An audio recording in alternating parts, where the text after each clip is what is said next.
All right. We're live with the three chairmen.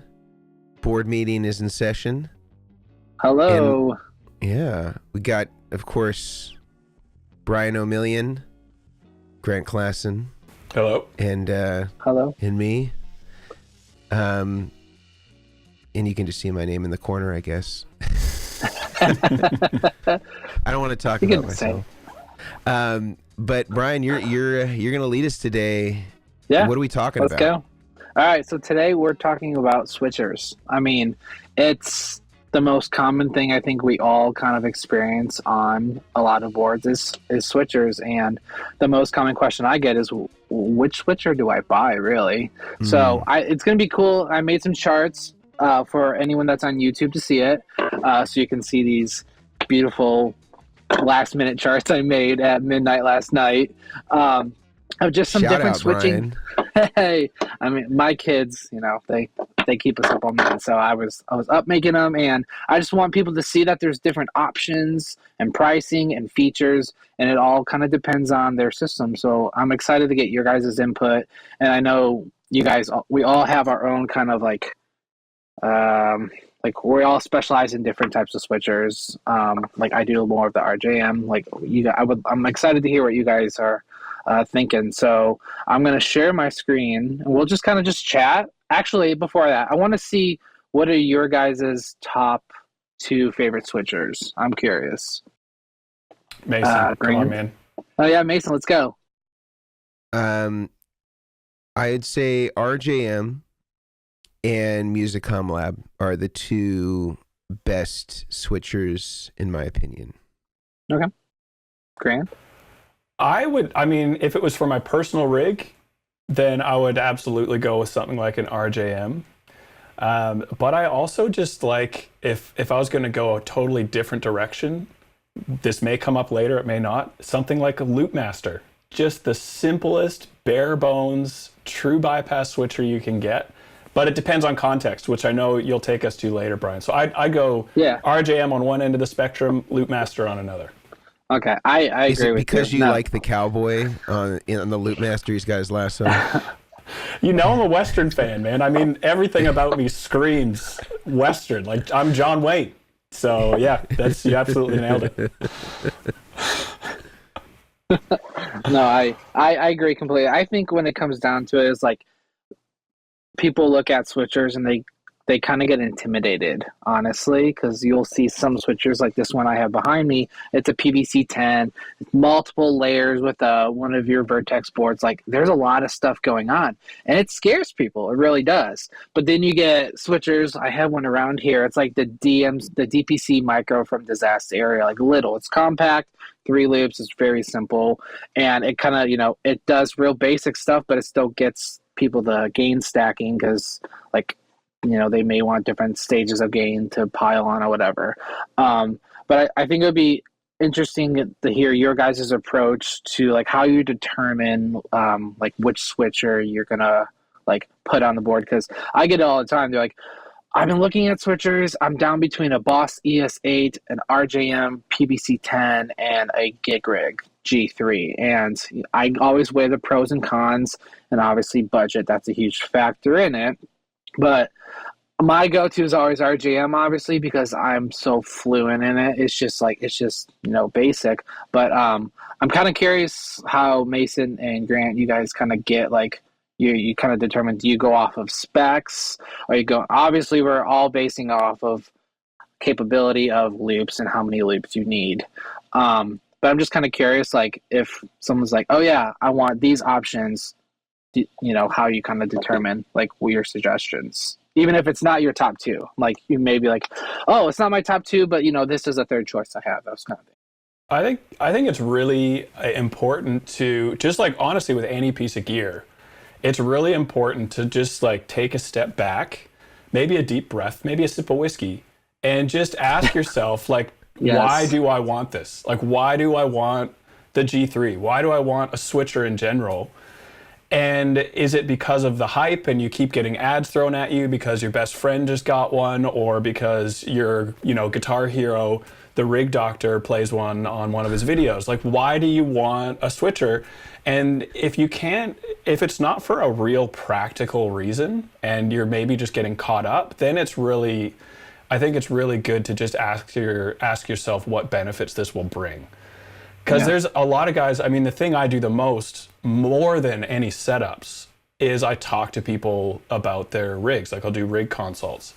And a lot of times, I used to get surprised by this, not so much anymore. A lot of times people are like, I think I need a switcher. I want to put a switcher on. I'm like, all right, tell me why you want this switcher. And at the end of the day, we get to the end of the call, it's like, you don't need a switcher for what you're doing. Yeah. You have 6 pedals on your board, 3 of them are always on, and you're happy to turn them on and off at the pedal. And so, like, you don't need the expense, you don't need the extra complication. It's sounding great already.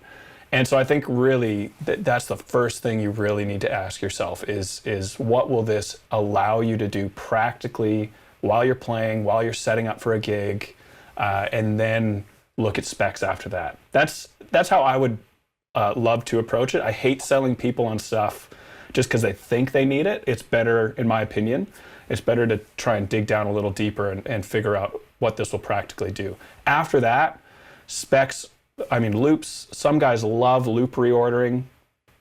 And then even with loop reordering, like on the 6X or an ES8 or something like that, it can be really handy. But then again, practically you start asking questions like, it's a great feature, but for this person, they're never going to use it. For other people, we'll move an Iridium or an ACS1, like an amp and cab sim, depending on the gig. They need it in different spots on their board. It's like, oh, the 6X, you hit a button, and now it's set up for wet, dry, wet globally. You hit another button, and now it's for wet only. And like loop reordering is a game changer. It's huge. For other people, it's useless. So I think that's my take before I start rambling too long. No, I love it. I'm curious about you, Mason. What do you think? I would say that, in the course of determining whether you need a switcher or not, I would say most people who are wanting to use switchers probably don't need them. And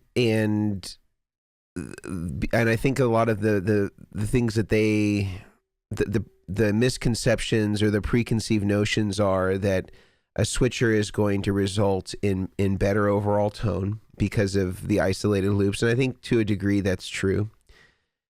But you could also achieve that same thing in what Grant had suggested as one of his possible favorites by using some sort of true bypass looper that doesn't have any MIDI programmability and is just mechanical switches in series. You can still isolate every pedal from one another. Yeah. And I've seen in many cases, even recently, where people will, they have a big budget, they're at Fogo de Chao, the Brazilian steakhouse. It's got, 20 different types of meat and, 150 different items at the salad bar. And, they're loading up on everything, and this is a metaphor. This is a metaphor. Oh, man, I was drooling over here. I thought we were talking about lunch after. Ooh. Yeah. And so, I think that what invariably happens is people overcomplicate their rigs. It's not a vetted process, and they get it out on whatever their context is, and they find themselves really confused. They're not really as willing to go through the MIDI programming as they thought. They're unwilling to familiarize themselves with the software as, comparatively to what they originally thought. And they end up not actually being able to utilize the features that a switcher brings to, benefit a guitar player.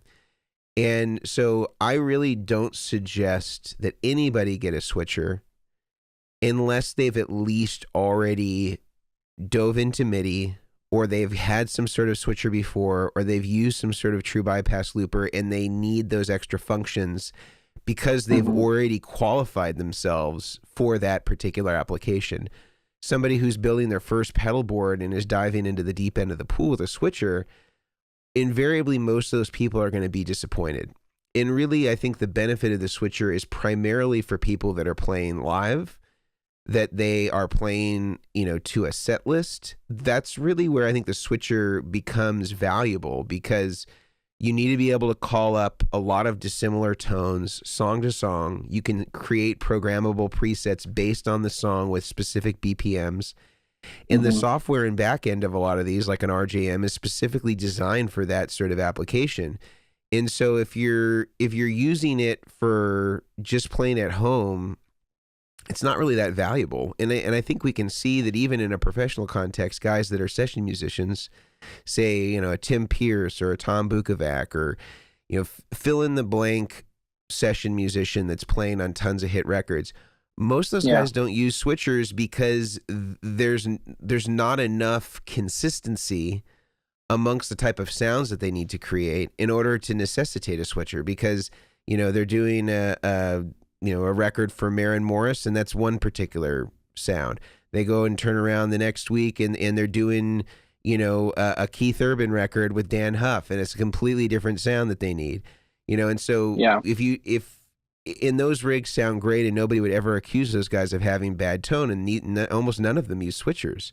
So I think that there is probably an over usage of switchers, and I think that a lot of people are putting them on their boards and are ending up frustrated because they don't know how to utilize the full capability. And a lot of people that I know that use them are basically just using them as true bypass loopers. They might as well be using a loop master. Yeah. Yeah. I think one thing, sorry, Brian, you go. No, go ahead. I was going to say one thing. On the other end of the spectrum, I was having a chat with someone last week, and they were the front man, front woman. They were the front person of their band. They were singing and playing guitar and doing a couple of lead things. And their biggest frustration was they didn't have a switcher on this board while we were chatting, is that they had to go into a chorus and sing on, the downbeat. At the same time, they had to make 3 changes on their pedal board. And so we were talking about options, and they basically said, I really just want to hit one button on my board, and I want a whole bunch of changes to happen. Yeah. And I was like, all right, this is potentially a great candidate for a switcher, because you can hit one button, you can do MIDI changes, which basically means, you can tell your pedals to change tempo, you can tell your timeline to change to the next preset while also turning on and off overdrives that are in your switcher. And so he can now do that one button, he's ready for the downbeat, and he can sing and play, and then get ready for the instrumental coming up, hit another button, and his sounds completely change again for a lead line. And I think after chatting to him, he was the perfect candidate for that, that category of a pedal board. And so I think, it's just really good to think, like, what are your frustrations? What do you need to happen? And is the switcher the fix, or is it just something you kind of have convinced yourself you need? Which I have to say, I have done over and over again and regretted it. Same. No, I agree. I'm not a full-time player. I mean, I play weekly. I used to play 3-4 times a week when I was at a different church. But for like me, and I tell people the same thing. It's like what you guys have just said, and everything is absolutely correct. It's like, what are your needs? And like, I told one guy, he was hard set on doing a switcher. And then by the end of it, he didn't do a switcher because he's like, oh, I guess I really only do like kick that fuzz off and kick it on. Like, it was like really simple. And I was like, I was like, if you need to stack gain stages, like, here's some minimal options. This is like a PBC 10. Like, you don't need all those options if you don't need. He had 0 MIDI. Like, I was like, man, there's plenty of switchers out there.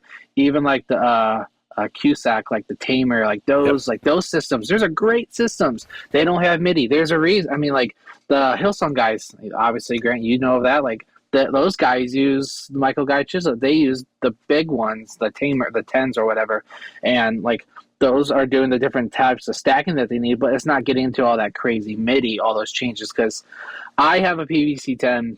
And I have a Nova delay and with a MIDI mod, and it's sending it PCs, but like. Besides that, it's switching off a couple of my boosts and my overdrives and stuff because I'm not very complicated. But for someone like me that's playing, I'm also doing MD. I'm playing lead and rhythm at the same. Typically, I'm doing both. Right, I'm switching between the two. But, do you have a double neck guitar? Oh, right. No, Yep. no, it's fun. Playing that lead line and you have Yep. to switch to the chord. It's the best thing ever. Lead and rhythm. It's so much fun, and I love it so much. But it's like me playing, and then the vocalist being like, "Can you tell us when they'll come in on that part?" And I'm like, "Do you understand all this stuff that I have going on?" So, and it's funny. It's happened before. I was told by a vocalist, "Can you tell me when to come into my part?" I'm like, "Don't you have a screen right there that tells you your lyrics?" I don't have that kind of thing. So for me, having that. And it's actually a Disaster Area Designs quote, "One tap changes everything" for me. I have 4 songs on my PVC 10. Clean, clean delay, dirty, dirty delay, and solo and a swell. That's it for all 4 songs. But for me, it's that one tap. I'm not having to worry about doing all these changes because I go through boards constantly. I probably went through 20 different types of boards during COVID. I didn't play a single time. Like, I was constantly changing it, but I was switcher, no switcher. Yes, switcher. Like it's always changing and whatnot, but like it came down to like me going, oh man, I need the flexibility and the easiness of it. So that's like a big part I tell people is like they're cool, they look cool, and like they're heavy though. That's like there's the ways and pros and cons. But it all comes down to it's the same thing is if you need it or not, and there's some people that just don't. So I think that is great. I am really curious, Mason, because I've seen you recently post about it. The PBC, I think it's the PBC 6 or the 10. You did a special like run of them where it was like your a different impedance. I'm actually really curious about that. Okay. If you're fine with talking about it, sure. I'm curious about it because I think I remember what's stock and then what you put in it, but I'm curious of your take because I've had people ask me about that, and I don't know all the very nitty gritty details of those kind of things, but I'm actually really curious about how much that affects like your input tone for a switcher. Yeah. So what Brian's talking about is we collaborated on a small run of switchers with RJM, where the input impedance of the input buffer was changed to a higher value than what would be stock. And this is, again, just speaking about the input buffer only, not the output buffers on the switchers. So just the one that's right up in the front. And normally an RJM has a 500 ohm input, 500K input impedance. And that's, fine, but most amplifiers that most of us will play into, or most of the classic amplifiers that most of us know and recognize, Marshalls, Fenders, Vox, etc., are almost all invariably a 1 meg input impedance. And so when you match the input buffer to the input impedance of the amplifier, your guitar is seen as close to what it would see if you were to plug directly into the amp. And so by consequence of that, your guitar pickups are going to react as closely as they would as though there were no pedal board in play. Whereas with the RJM at 500K, which is half of 1 meg, that puts a load on the guitar pickups. And Ron, in his tests, found that he thought that sounded better to him. And it may sound better to you. It may sound better if it's unloaded. Maybe it's higher than 1 meg. Maybe it's 2 meg. Like you like it really unloaded. And that might be possible too. But my goal always when making a rig is to get it as close to the sound of the guitar and amp alone, even if you're running through 10, 15, or 20 pedals. And so this is the reason why I said to Ron, it would be really cool if we could do a run of switchers that had this input impedance, because some of them I was changing the resistor values to make it 1 meg, because it's just a choice. It's not like a redesign of the entire system or the entire buffer. It's just what you choose. Like even on the DIY buffers that we have, diagrams and schematics for that people can download and make themselves, you can set the input impedance by whatever the R1 value is, the first resistor in the signal path of the PCB that comes with these DIY buffers. You can set it. You put a 1 meg resistor in there, you got 1 meg. You put a 2 meg in there, you got 2 meg. You go to 500K, you got 500K. Yeah. You can set it to whatever you want. Or you could wire it off to a switch and have a variable input impedance even if you wanted. Okay. So in any case, that was what we did with RJM, and I think we made maybe 15 of them or so, and they sold them out in a couple hours. People were really, really into it, but I think it was, and I didn't do the mod; they were doing it from the factory. Okay.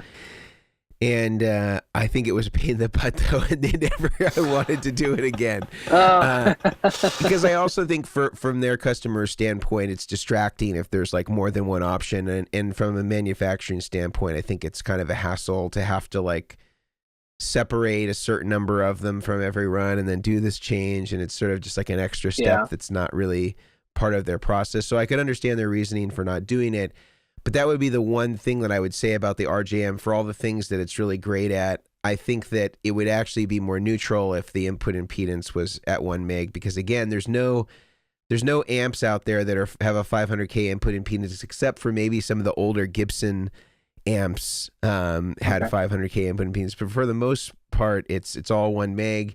And with passive guitar pickups, we want them to react, like they are plugged right into an amp. And so I think 1 meg on an input buffer is pretty mission critical if you want to get that same reaction that you're used to.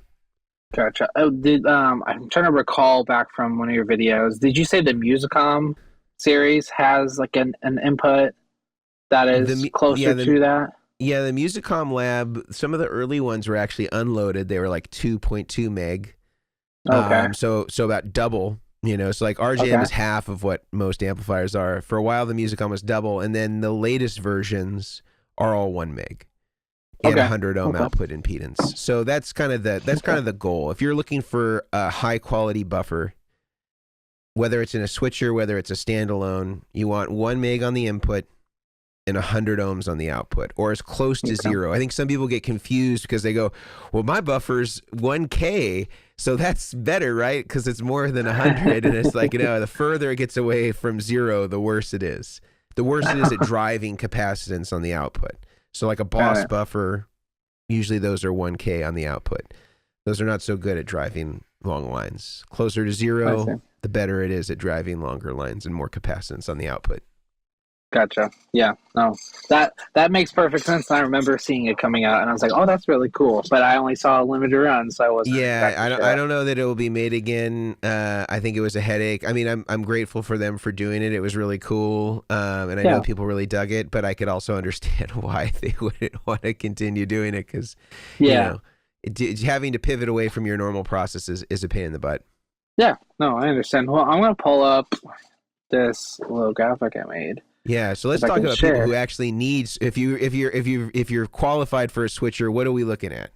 Yeah. So if you're qualified and you're looking for a switcher, here are just some options. And you guys, I basically just pull very little, like minimal information of each, because the amount of information in every one of these units would take up multiple screens. So if you're listening, you got to go watch this on YouTube, because Brian has created a beautiful diagram here of all of the switchers, their price points. They are beautiful. Shout out to Brian. Definitely. Thank you. I was trying to get that Vertex level graphics. So every time I see them, I'm like, dang it, those look so good. So I will say, if you're listening, I'll go over all the specs and some of the specs that we have here, and then go online. I really encourage you can go online on YouTube and watch it and see all of our beautiful faces.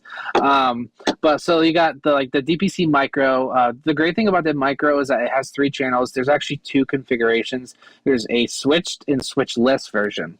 So you can't see, obviously you can't see with your ears, because if you're listening, you won't see it. But in the YouTube, I have a board back here that I did a switchless on. So it's underneath, paired with a MIDI controller, so it's hiding under a riser, or it's going underneath a board, and it's allowing additional loops for the guy to access, which is really cool. And it doesn't get in the way. It has MIDI in and out. But they also have the switched version, where it's 3 loops, presets, a manual mode, and it'll send PCs out. I don't think you can. It's different from the DMC versions, because the DMCs, they actually have a screen where you can set different devices like A, B, C, D. This doesn't have that option, to my knowledge. I know it can send at least one PC out. So if you're looking for something minimum, you have 3 gain stage pedals that you want, light, medium, and heavy. This might be a really good option. And if you're maybe sending it to switch to a different reverb or something, that's what I would suggest. And another thing that's cool with this as well, sorry, Mason, another thing that's cool with this is you don't have to lock in one pedal per loop. You could do Correct. Loop 1 is your overdrives, and there might be 3 overdrives. Loop 2 is all your modulation. Loop 3, I mean, you can get creative is all I'm saying. Absolutely. Yeah, it kind of reminds me of how the Eric Johnson rig is, where he kind of has created primitive presets by having a series of A-B loops. And there's certain pedals that are common amongst certain loops, and then certain pedals that are dissimilar. And so his dirty rhythm is he's hitting 2 foot switches, and it's bringing in certain combinations of pedals. And then his lead tone is he hits one of them off, and then it's the lead tone, and it's a series of 3 true bypass loops that have just a send and return on them, and then it can go to different amps and things like that. And I feel you could actually achieve most of that by just using something like this. Of course, he's old school analog and doesn't even want LEDs on his true bypass loopers. And has to use George L cable and all that stuff. But that's the super OG preset system, the Eric Johnson way. And then if you want to upgrade, then you can go get a Disaster Area. I can't believe it's $189. That's awesome. Just speaking from a manufacturing standpoint, and Grant can speak to this too. It's hard to even make something for $200. Yep. That's painted and has some amount of circuitry in it. So for $189, man, he does it all in house, which is great. So he drills, insane. He prints. Yeah, Mr. Area, man, he's doing a good job. Exactly. Yep. Yeah. Matthew. So I got to meet him at NAMM. I think it was NAMM a couple of years ago. Oh, so his last name isn't Area? Matthew Area. No, I can't remember his last name. I know it's Matthew. It's something. But he's very smart. The amount of work that he puts into these switchers, and the cool thing is, it's this DPC micro. It's just a miniature version of his DPC 6 or DPC 5 and DPC 8. But yeah, the amount of stuff that he packs into these switchers, and there's even micro, they call it the mini baby. It's a single switch, but that one switch can do sends out multiple PCs. It's just a MIDI switch. But his stuff is insane. I want to say this might have an editor. I'm not really sure. I've never had to do the switched versions. I've had all the switchless versions, but it accepts PCs, CCs, and if you don't know what PCs, it's preset controls and control changes. So those control changes can turn on A or B or C. It will turn them on individually if you are running them with a switcher. But PCs is where your program changes you're sending to your timeline to change to a different delay or to a reverb. So if you're listening, PC and CC, you'll hear that often. I am curious because I don't work with all these switchers. I do work with most of these switchers. I'm curious if you guys have ever worked with the Atom yet. No. Yeah, I think I've done one board with the Atom. It was when it was new, so take all of this with a grain of salt, and I assume a lot of this has been fixed. But when it was brand new, the hardware had been completed, but the software was still being worked on. So some of the stuff you might take for granted that should be there on a MIDI controller wasn't quite developed yet. Okay. This was quite a while ago now, close to when they first came out. So I assume all of that has been now fixed and it's working great. But that was my only experience with it. It was a good experience. Is there an editor for the gig rig stuff yet? No, they have a Bluetooth. I didn't put it on here, but it has a Bluetooth app. I dove into it a little bit while working with Andy on his board. He has the bigger version, the big G3. All you can do is change, I think, your set list. You can correct me if I'm wrong, Grant, if you know. But to my knowledge, I don't think it has an RJM or a Boss editor, which I will say, I didn't know Boss had an editor. I actually didn't know that they had an editor, and my manager was like, yeah, they have an editor. And I was like, They do? it's just not Seriously? that it's just not that easy to tap into, because you have to use their kind of like Roland a MIDI in and MIDI out connection that then connects to a USB. Oh wow! So it's you have to have an interface. Yeah, it's a little tricky. Although I hope I'm not letting the cat out of the bag here, but my understanding is that they're coming out with a newer version that does have a USB-C on it, so that you can connect to the editors. But yeah, I mean, I would say that I've only worked with the G2. I haven't worked with any of the G3. But I would say one thing, and this isn't a knock on Dan or the gig rig, because I think that, you know, Dan certainly brings a high level of value to the gear community and the stuff that he does. But I think that because of how pervasive their channel is, I think a lot of people view the G3 as sort of the epitome of switchers, or sort of the best of them, because of how much weight their channel and their voice carries in the community. I would say that I see these very infrequently. You know, like in my entire career, I've only seen one G2. And I would say of the pro level rig builders, whether it's us, whether it's Dave Friedman, whether it's Exactone, I would say that these are coming in maybe 1 in 100, you know, or if we're seeing them with any regularity, it's with the same person. And so I don't see them around that often. I don't think that there are as many of them out on the market as there are of the RJM or of the Musicom Lab or of the Boss. Yeah. And I would say that for the price point relative to what they do, if I were going to take this on a tour, it's the software of the RJM is so well vetted and is so well designed for live application, and to really be able to program your set list. Even if sonically the gig rig were superior to everything out there, and I would say I don't think that it is. I think it's on par with the best stuff. I feel like the editing component is a huge differentiator between RGM and pretty much everybody else in the marketplace. If you are doing this professionally and you need to have a system that, like, if your RGM goes down, you can plug in a USB stick with your programming and you have it exactly back where it was. Like, that to me is such a mission critical component and feature that needs to be present on a switcher. They're if you call Ron or Sherry at RJM and you have a problem, you can literally just export them whatever it is that you have on your switcher, and Ron will go and fix it and send it back to you, you know, like in a day, you know, even sometimes less. And I'm talking about not just me. I've had customers send them, you know, issues, and they resolve it for them in the same timeline as they would for me. And I had a guy that had a couple of issues, and Ron replaced the PVC for him completely, like no questions asked. And so, like, being able to have access to the product is also important. I think the G3 is pretty hard to get here. You know, like, of course they're available, but they're very difficult to get. They're typically not in stock. And so it's like, what do you do if you're a pro? Your Atom goes down.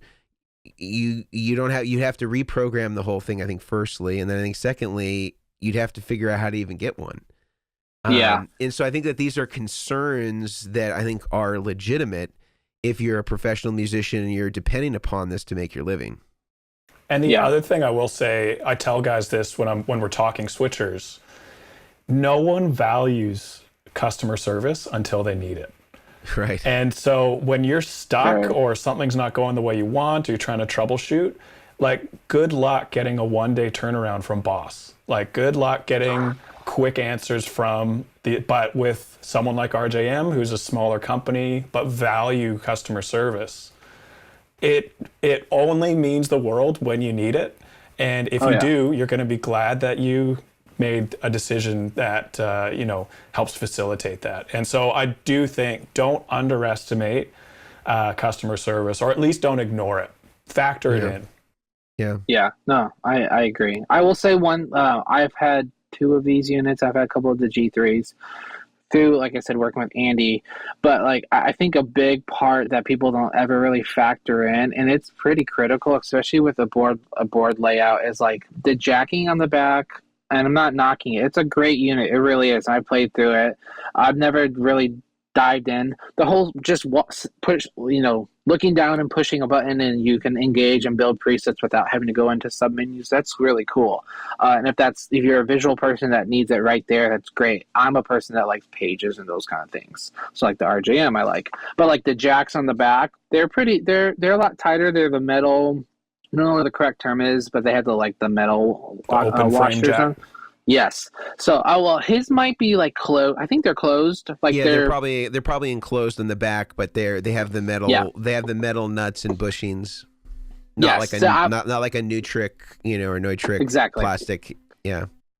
Yeah. So like the RJMs, they have the Nutric ones where these are like those, because I've actually opened up because I bolt the G2 or 3 down on boards for ones that are touring, but like those types of switchers, like you have to use like straight plugs, or you have to only use right angle plugs, like, but then they stick up really high. So like there's different things to factor in switchers, or like the PBC 6 or 10, they're square plug friendly, those kind of things. So I think there's kind of a line of like, it's not just like, oh, yep, it does everything for me, but you have to factor in like, is it going to fit on my board? Is it going to fit the cabling I had? Because I just ordered, $300 worth of custom length Goodwood audio cables that they just soldered up. They just soldered it up, and they look beautiful, and they're ready to go. And I get them, and they're all square plugs, and they don't fit in my G3 or my Boss ES8. Like, obviously, I would be pissed.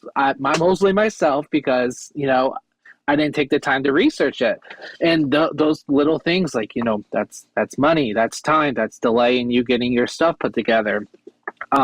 So, I mean, yeah, all like looking through all the specs and stuff, I always tell people, like make sure your cabling is going to, if you have pre-made cabling, make sure it's going to fit. Obviously, when we do builds, like we consult what we're going to use, the spacing we're going to need to do it. Because I use a pedal site called Pedal Playground, like daily, to do pedal mock-ups, and I'll have people, they'll send me a mock-up where the switcher's right here and then the pedal's right here. There's like an inch, and I'm looking at this going, so are we using wireless cables for everything? Bluetooth for life. I'm like, they don't make wireless pancake plugs. Like, if they did, God bless America, but that's not gonna happen. But I'm just like, you have to leave room. You have to factor in the cable. And the guy's like, oh, I just bought this board from this company and it was $1,000. And I'm like, ooh, what pedals you guys cut? There's $1,000 pedal board? Schmidt-Array's up there. Schmidt-Array's are. Yeah, those things are like weapons, man. They're so heavy. It's furniture. They're beautiful. They are beautiful. They are heavy. This is independent of me making pedal boards. You need a case for your case if you're going to take it on the road. Yep. And so now it's like 100 pounds. Yeah. I went to Anderton's once a couple of years ago, and Pete had just had a board finished, and it was beautiful, and it had the Schmidt-Array, and I couldn't believe how heavy it was, and it was small. It was smaller than, it was equivalent to like our 17 by 10 travel light boards, and it weighed 60 pounds with the top off. Yeah. Yep. I was like, oh my God, like, if you can't carry it on, you're in trouble. Yeah, well, and so like I've had the pleasure of getting to do one for Audio Posen and for Josh Smith, and they're beautiful boards. They really are, like you just said, and like those two guys crammed the pack out of the pack the crap out of it. God, I can't speak. Pack the crap out of these boards, and they can fit a lot of stuff underneath and on top and everything.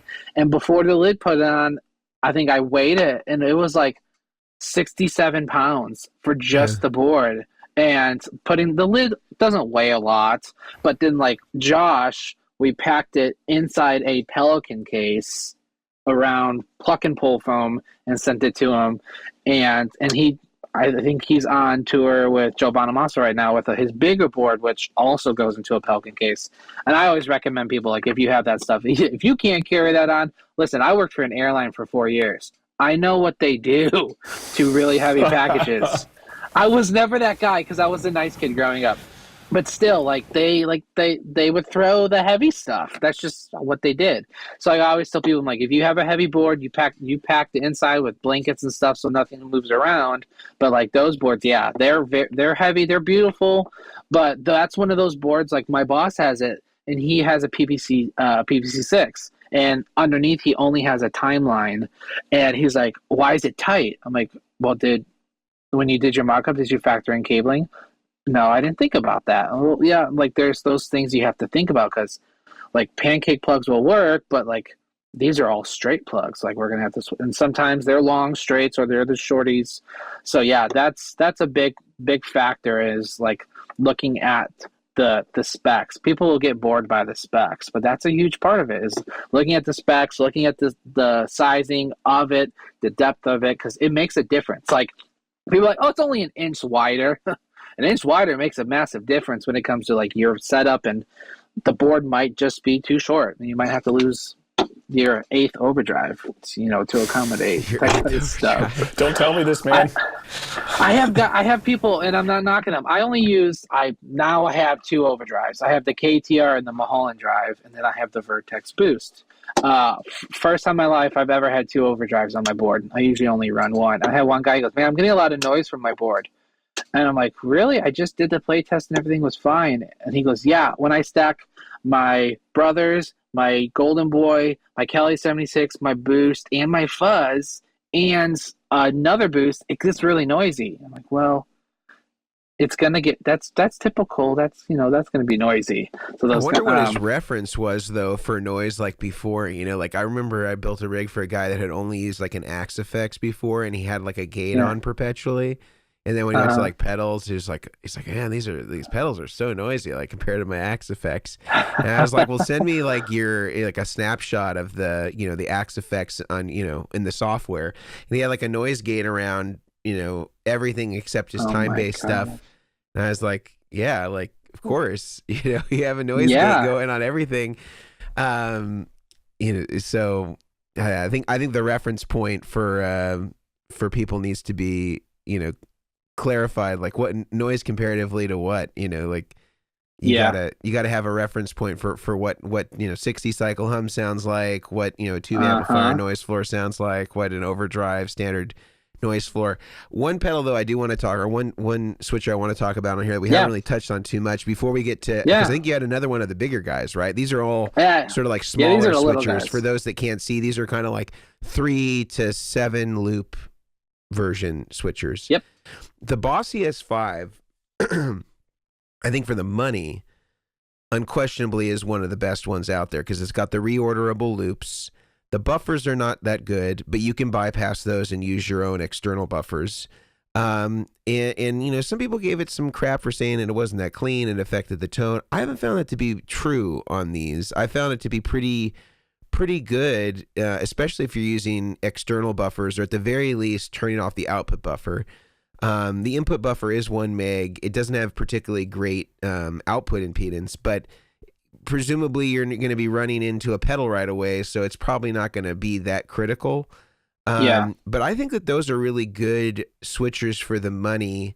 I think that they're easy to it's as easy to program to me as the G2 was, maybe slightly more complicated, but still in that realm of like really easy. Everything can be done from the face of it if you needed to. It's reorderable loops. You got 5 loops. I really think that the Boss ones, if somebody is going to try a MIDI programmable switcher for the first time and they don't have a big budget, I would say from like the low budget ones like the Boss, the Electro Harmonics, I would say that this one is probably the best one to start with if you're a rookie and you want to kind of get into it. You want to have the features of some of the bigger, more expensive, complicated ones, but want something that's really simple to program without having to dive into software. This is a pretty good one, I think, for that. Yeah, I agree. I don't have a lot of experience. Like when I first started building, I did a lot of these, but the more and more people have been like upgrading their units. But like I will say, when I first had to work with it, like scrolling through all the sub menus on the unit was like kind of frustrating in the beginning, because I was like, this is taking so long just to do MIDI, MIDI CCs and values and everything, and then realizing that there's an editor. And we were talking about it. It's the USB to MIDI like interface thing. It's like a lot of people had to use when you had to update your Strymon timelines with like their old Strymon stuff. Roland, I think that's what the MIDI hub or whatever that's called. But after getting the mess with one of those, and actually that same hookup to get into the editor was the way that Musicom did theirs for a while. But now we stocked all the Musicom stuff, but now they've moved over to the USB. I think it's it's the cameras. I don't remember what it's the same one the RJM has. I can't remember which one it is. It's like what your printer would use. Printer, the printer cable. I always say USB, the printer cables.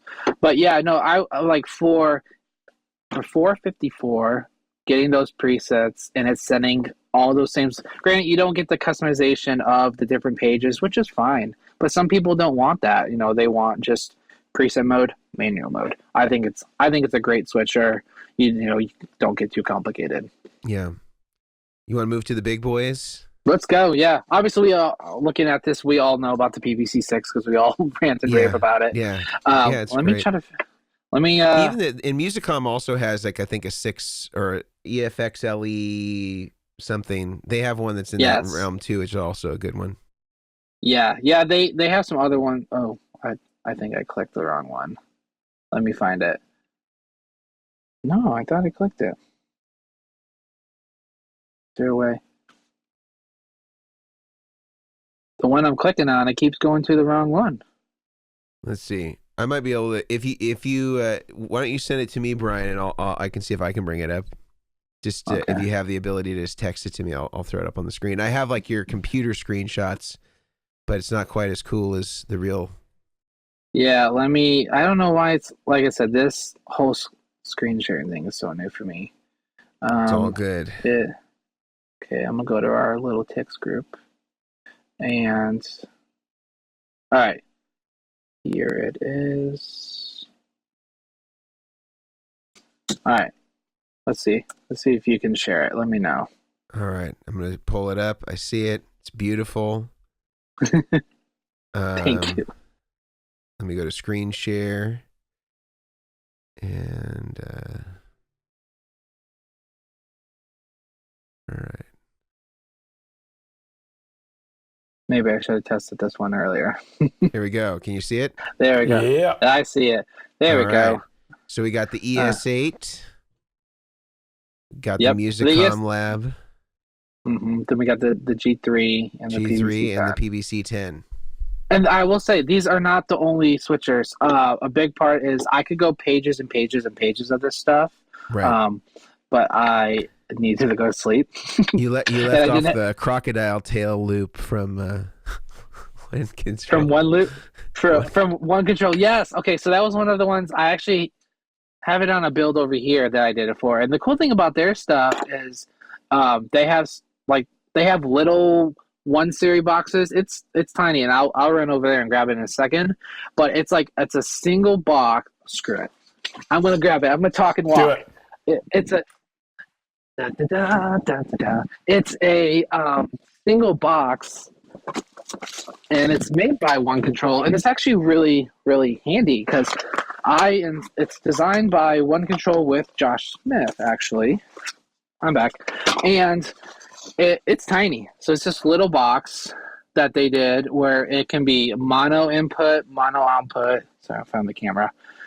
Or you can actually do stereo input, stereo output. It's a single loop. So Josh had this designed, and it's a single MIDI in, and you can change the MIDI channel with the dip switches on the back, but he has 2 of these under his board to do his stereo stuff.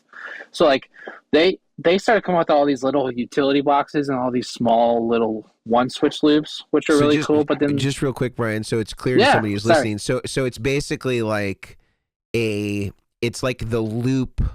If you were to disaggregate a loop out of one of the switchers and make it just a send and return, and it has a MIDI input, so you can basically add a loop to your switcher. Let's say you had a 10 loop switcher and you needed 11. You could make this the 11th. Yes, correct. Sorry, I apologize. I realize that I'm not only talking to YouTube. Um, I do it all the time. I'll just start talking. Yeah. So if you think about it, say it's the same, just like that. I have a PVC 10, but I have 11 pedals, and I have 5 stereo pedals. You could essentially go out if you envision it going out of the PVC 10. It'd be 2 TS cables into a TRS cable into this, and then you would run to that other stereo pedal, and then you'd go TRS out. Depending on if you're going into an interfacer box or whatever you're going into, it could be another TRS back to 2 TS cables. He did this as a hideaway kind of thing to where he could fit it under his Schmidt array boards, and it's really handy. It's really small. It's like it's tiny. It's basic, but it allows you to add an extra loop or another, and it can be stereo or mono. So that's the cool thing about One Control is they started coming out with that kind of stuff. With I think it's the Crocodile. They have like a presetted version or just a normal loop switch version. They got great stuff. They really. I did leave it off. I will say that. I just forgot. No, I was just teasing you. Because they're sort of they're a little more primitive than any of the things that are listed here, but they do have some good ideas. I'll certainly say that. But yeah, so many good things on this list. We got the ES8, the bigger brother of the ES5 boss, the Musicom Lab EFX MK5, which is the newest, latest, and greatest Musicom Lab switcher. G3, of course, bigger brother of the Atom, and then the big brother of the PBC 6X, the PBC 10. Yeah, and the cool thing is they're all really great and very competitive. Not competitive. They all kind of have some of the same features. Obviously, some have some more features, but yeah. So why do we all sort of unanimously, even in spite of it not having the reorderable loops, which all the other switchers have, do we still choose? I'm sort of inferring this a little bit, although there was some context to support this. Why do we still like the RJM? I personally, I'm a huge fan. The editor is a big thing. I also think if you were, I think in my mind, the decision between the PBC 10 and the 6X is less about loops. So the 10 has a few more loops. It's less about loops and more about feature set in my mind. Obviously, that depends on the pedal board. But at the end of the day, the highlights for the 6X in my mind are its size. It's unbelievably small, and it has reorderable loops. The highlight for me for the PBC 10 is it has a couple more loops. 7 to 10 are stereo, and the big highlight is you can run them in parallel or series. You can do that per preset. That's less of a functional thing because you normally set and forget that, which is another podcast. But parallel loops is a huge thing, which we've talked about previously about wet, dry, wet, which I guess was episode 1. We talked about wet, dry, wet and the separation you can get when running parallel effects. And the PBC 10 is perfectly designed for that. Yeah. It basically has their mini line mixer inside of it. Yeah, it's actually physically a line mixer. They just popped inside. Done. You just see it when you open up. There's like this module that's bolted in. Yeah. It's connected by like some George Out cables inside or something. Yeah. No, I'm in the same boat. It's all there's 2 things. It's the editor, because the biggest selling point for me is I have as we all do, we have clients just all over the place, and I have one guy which I currently have his board down here, 38 by 19. Oh, that's how big the board is. It's a house. It's the case is over here, and it's like you can see my hand. It's like up here. It's massive. But that's like the trap door to my basement. It's like the pull down the we don't have basements in Texas. We only have attics, which sucks. But for him, it was like, oh well, what if I have a question with programming? Okay, well then just send me your file. Oh, we can do that? Oh yeah. I can open it up here. I can build you a whole new set, or I can, not the whole set. I don't do that, but like I can build you some pages. But like I've done it for people like before. Like one guy's like, I can't afford to pay you to do the whole board, but I really want you to program my RJM. I'll send you a blanket file, or I'll send you a file with exactly what you're wanting, with a breakout diagram of the MIDI channels, the loop board, all that kind of stuff. And it's so easy to do because it's on your computer, and you can edit it if you're on a plane or in a bus if you're touring. And when you get to your gig, you know, plug it in, or you pop that USB in, and like that's. I don't do that obviously because I don't tour, but like I tell people, like if you're touring, this is a really good option because you don't have to pull your whole board out. You don't have to set it up. You don't have to, like, if you're going to be turning overdrive knobs, but if it's just like, oh, I'm stacking these, I'm building a new song, it's simple, and it's really cool. So it's that, and the no limits, I call it, for the editor platform of pages, because you have 16 pages of basically whatever you want to do. That's the big part of it. Is like you'll get some of these switchers, and I'm not knocking them, I promise. Is like the boss in the Musicom, and my boss is always trying to sell me on the Musicom. He's like, you got to look at them. Like, they're amazing. I understand that, but if I can't customize each of the pages, so page 1 is presets, but presets page might also have some MIDI scrolling buttons on top, or it might, when you hold down on the button, it might go to page 10 to access your Golden Boy gain stages, all your MIDI controls. Like, that's the kind of stuff where you start to really get to customize and dive into that. You just realize, like, oh, this is really fun. That's what I would say. It's all around the customization for me. I will say as well, the thing that goes hand in hand, just to play the other side, because my pick is RJM out of the list, but there is a learning curve to everything you just said. You're not going to be able to do that on day 2 of having your RJM. You're going to have to do a lot of trial and error. Getting the basics, like turning loops on, creating a preset, that is pretty straightforward, and you can get that pretty quick. But doing some more deep editing, which the RJM excels at, better than anyone else on the market. The deep editing, when I'm trying to learn a new thing, like I have this idea, I usually have to sit there and be like, all right, I'll try this. And then I hit the button. Nope, try it again, upload the file, hit the button. And I'm doing a lot of trial and error back and forth. But the thing I do tell customers as well with the RJM stuff, if you think it's possible, it probably is. Like, I learned stuff about the RJM all the time, and I've been using them for 10 years. Like, they're just so deep, and Ron is always making them better. So it's a very capable switcher, but you have to understand there is a learning curve to it. So don't go in thinking you're going to master it like your 2-knob overdrive and you can figure it out in 30 seconds. It's just not going to happen. Yeah. You're going to have to spend some time on it. I will say I do like the videos you guys put out, the ABCs of the PVC, I think it was called. I think you did that. That was a while ago. Yeah. I liked that. I started doing some of these, like, oh wow, my PVC can like I did some videos and they were fun, but then like the requests of can do a video on this, do a video on that. It just gets so much.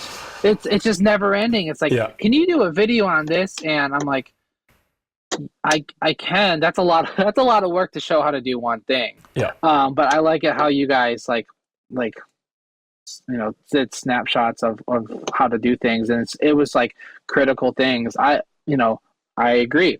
You're not going to be able to know how tapping the switch will do a preset, but then holding it can do a hold feature, but that hold feature might turn a bunch of stuff on and do all these and send MIDI clock and stuff, and without reading the manual or watching the videos. So I would say, like, any of these switchers, and these are goes against what I've said in a previous chairman meeting, is a lot of YouTube videos makes a big difference when it comes to these switchers, because there's enough of them out there that they show you a lot of the functions. So like, where I always suggest go and play on the unit and whatnot, or play on the pedal and make sure it's the tone you want.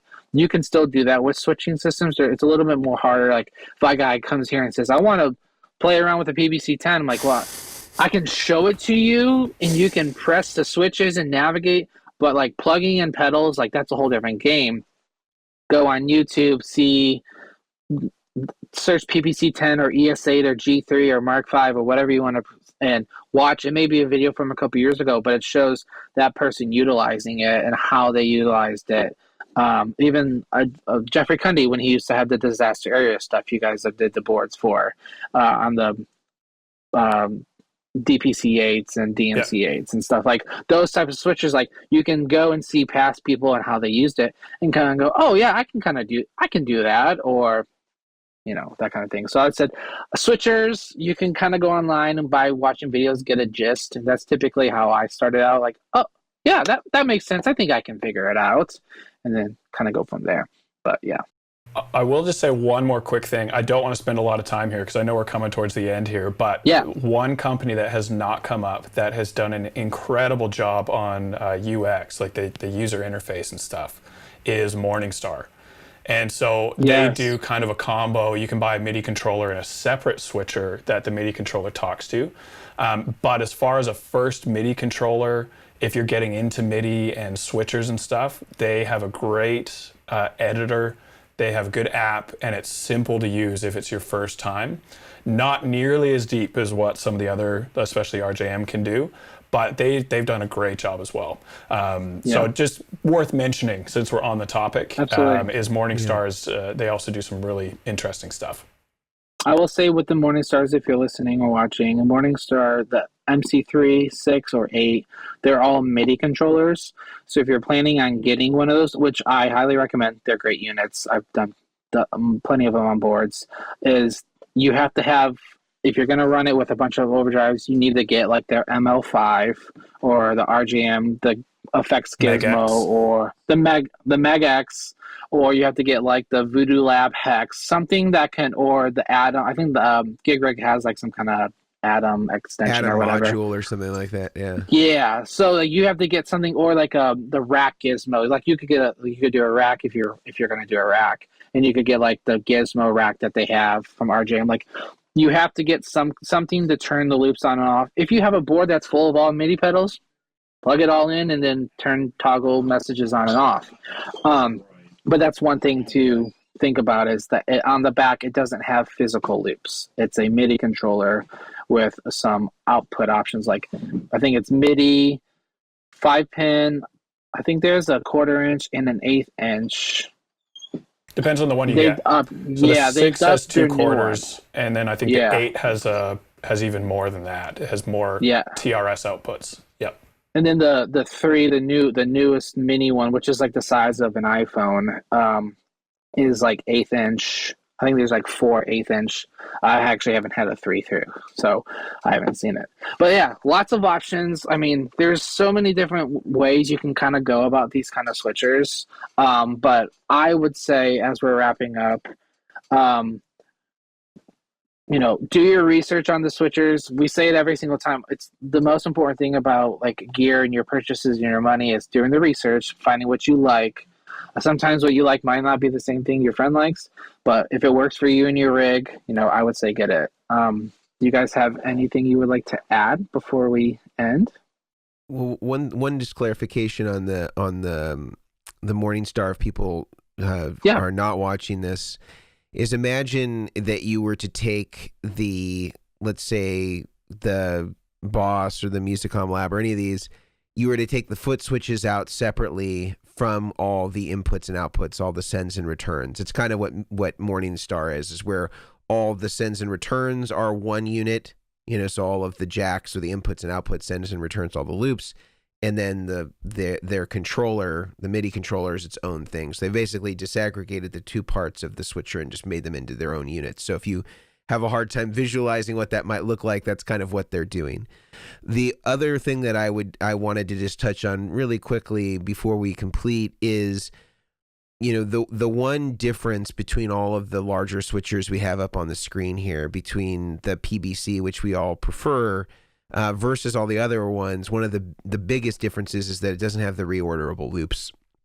And I wanted to just talk about that quickly, in that there still is, in spite of what may seem like a great idea, there still is a pretty standardized way to order your pedals. And when it comes to actually doing a gig and performing with your pedal board, there's really not a whole lot of elasticity in terms of where things might end up going. So the flexibility of having reorderable loops, even though it's a great idea, I would say in most rigs it is never realized. The only time I've really ever used that function is if I'm trying to just figure out in context where something might go best in terms of its order. So like when you watch that pedal show and they're doing demonstrations of multiple pedals and they're moving them in different orders, great for that. That's almost never going to be a context you would ever use on a gig or on most professional applications of a pedal board. So I think that in practice, you probably have already vetted this position, I would hope, before this pedal goes on your pedal board that you think might be a variable placement. So, again, great idea to have the reorderable loops. This is not just restricted to Gig Rig. It's also on the Musicom Lab. It's also on the Boss and even on the PBC6X. I think it's one of those things that a name sounds really cool, but in practicality, once you've established the best position for a certain effect, it's pretty much going to be that position for that effect. Rarely have I seen people actually utilizing the switching of order on things. Yeah, I only ever notice anyone utilizing switching is like if they have an extra loop and they're like, oh, I want to plug it into a patch bay and do like a demo loop. I'm like, okay, what do you want in the demo loop? Well, I don't know. So like they'll maybe have like a Y split cable or something, and they can designate where that is going. If it's in that, if they're doing 4-cable method and they're doing a demo pedal, they could put it in the effects loop of the amp easily, or they could put it before, like those kind of things. So I also agree in the same sense. I never used it when I had the PBC6. That's why I have a 10 again. But for the times that you need it, for those kind of things. And like you just said, you're kind of going to figure out where it goes. Yeah. Just to beforehand. Oh, sorry. I was just going to say, just to keep things a little spicy. I'm going to disagree. Okay. And I agree for the majority of the pedal board. Absolutely agree. Once you're there, it's going to stay there. But what if you want to change up your sound? And a prime example of this is tremolo. Tremolo before delay and reverb versus after delay and reverb, both are awesome sounds, but drastically different. And so I think that's one example. I gave you the example before, but the problem the problem there is that most tremolos, I guess it depends if it's a standalone tremolo or if it's in a multi-effects. A lot of them are mono. Yep. And not all the loops are stereo, so you can't reorder a mono and a stereo loop without summing back to mono. Yeah, which the 6X will do automatically, and other ones will do. But all I'm saying is that I do agree for 90% of the time, and I would never sell someone on reorderable loops if they didn't have the knowledge or practice to back that use up. But there are exceptions to the rule. I'm on the side where I don't change my loop order. All I'm saying is that there have been times in setups where it has been a critical part of the planning process to allow it, and we build it into the presets. But that is less than 10% of the builds would actually make good use of that. So I agree, except for that last 10% of people that it might really apply to. But for the vast majority, I think that people are in the camp of, that sounds awesome, like what Mason said, and then you get to the practicality of using the board and it never gets touched. So it's just one of those things, like think through it practically. If you have never so far wanted to reorder your pedals while playing live, it's not going to change when you get a looper. Yeah. So just practically think through that. I just don't want to always, agree on all of this stuff when there are people out there that will make use of it, but the majority, I agree, the majority will not. I agree. I have plenty of people. I'm sorry. Go ahead, Mason. Go ahead. No, go ahead. No, I was just gonna say Grant's being so disruptive today. I'm sorry, guys. It's the rebellious Canadian me. I just don't want to apologize again. I'm sick of it. But that's not the prototypical Canadian. I know. I'm sorry, man. They're I'm agreeable. Just so sorry, eh? He didn't get his maple syrup this morning. Oh, it kills me. Back off. We'll send you a care package. No, I mean, I will say, again, with the loop reordering, as live practical, it's not like I have some guys that are at-home players. Like I have one guy, he owns a business and he just loves to play. He loves gear, so he's always you see that the video of John Mayer where he pulls out that big drawer, and it's just like pedals. It's just like he's all these pedals. That's like he has something like that, all these pedals, and he's constantly switching out stuff. And he has a PBC 10. So what he runs into is he has to drive an hour here. So he wants me to make all these changes, and I don't mind doing it. I like doing changes and stuff, but I'm like, it might be easier if we get a PVC 6, maybe get that one and a gizmo and pair them together. And we're actually talking about adding a gizmo to his thing because he likes the size of the 10, but he wants to be able to reorder some of the loops and stuff. And he's like, yeah, that would make it easier because sometimes I don't want this to be fuzz and I want it to be boost. So I can swap it out and then I can move it in my chain.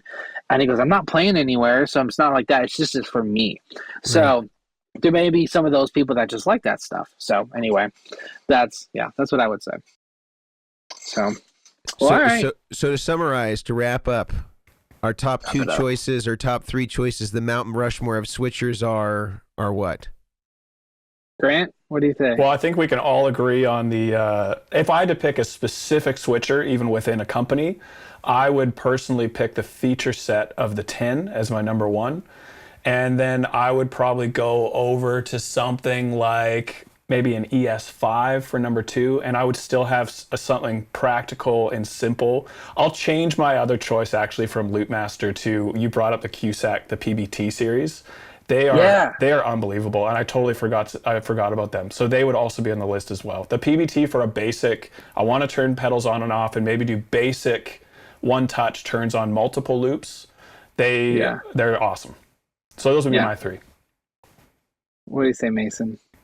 I'm in agreement with the PVC 10. Again, I think that the one thing that it doesn't have with the reorderable loops to me is not a deficit. I think that there really is a standardized loop order, and they're great for that. I love the PVC 10. I love the PVC 6, and I think the Musicom Lab stuff is also really great in terms of its reliability, its function, its sound.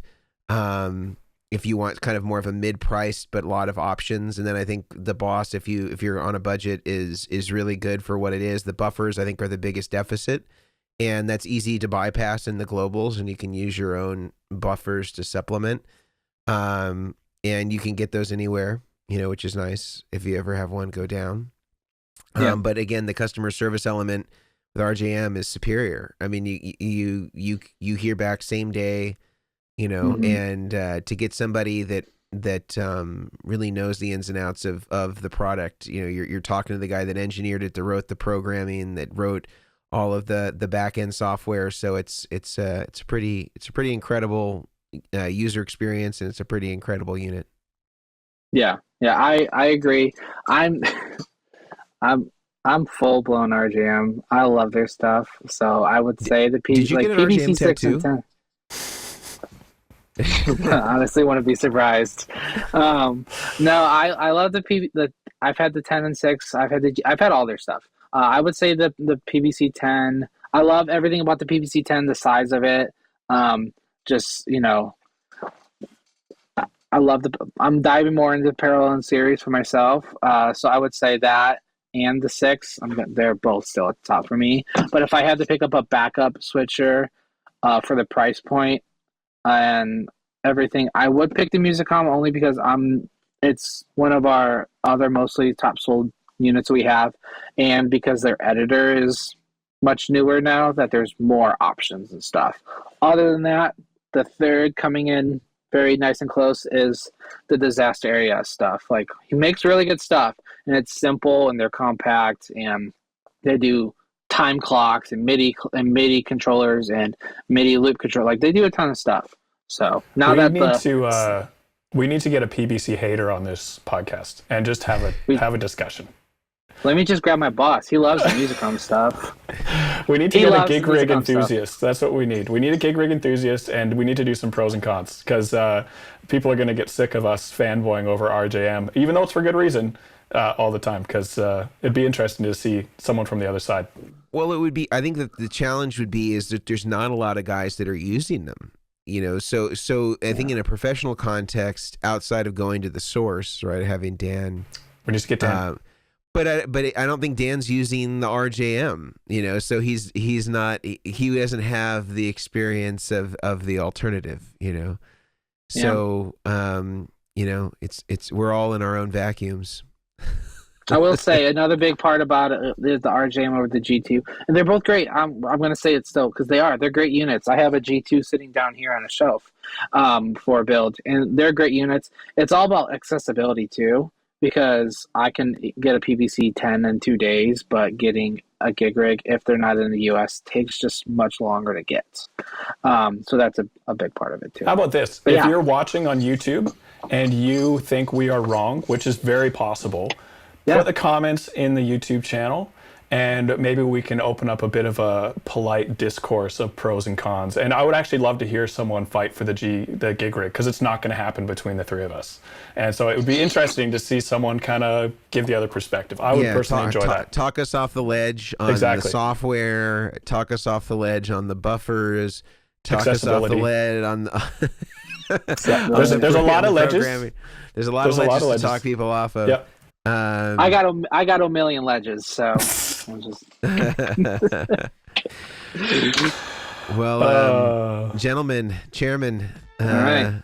I think we got a lot done today. I hope that the discourse is valuable to those listening. Of course, you can watch us on YouTube if you want to see the conversation between the three of us, and if you want to just listen to it on your favorite podcatcher, whether that's Apple iTunes or Spotify or whatever it may be, you can always rate and review us, and tell us what you think about the podcast, if it's good or bad. Of course, we would love a 5-star rating if you feel like we've earned it, and if not, give Grant and Brian a 5-star rating, because they're good guys and they know what they're talking about, and they make good products. And if you're listening to all this and you're like, man, I really want somebody to build my pedal board, you should definitely reach out to them to get a quote. And because I don't really build pedal boards, but they do. And any last words before we sign off today, gents? No, I think this was a ton of fun. I really enjoyed it, and it's cool hearing you guys' perspectives. And I always... and I'm not saying this lightly, I always learn a lot when I chat with you guys, and I know that the people listening they'll at least have something to take away. So I appreciate you guys sharing your wisdom, and I'm having a ton of fun. So thanks for talking switchers with me today. Yeah, me too. I agree. I will say episode 1 about wet, dry, wet, I learned so much, and I was so I carpool with my boss on the way here, and we were talking about wet, dry, wet. He goes, I didn't know you knew about that stuff. I honestly didn't know as much as I thought I knew until I started getting into the video. So it's been cool to go back and listen and see the people asking questions. And when this is live, feel free to ask questions, and we'll jump on and we'll respond, and or direct message us on Instagram or anything. But yeah, no, this has been great, and I want someone to challenge us though on that G2. Yeah. I would love to see that. So yeah, that's it for me. All right, guys. See ya. Bye. See ya.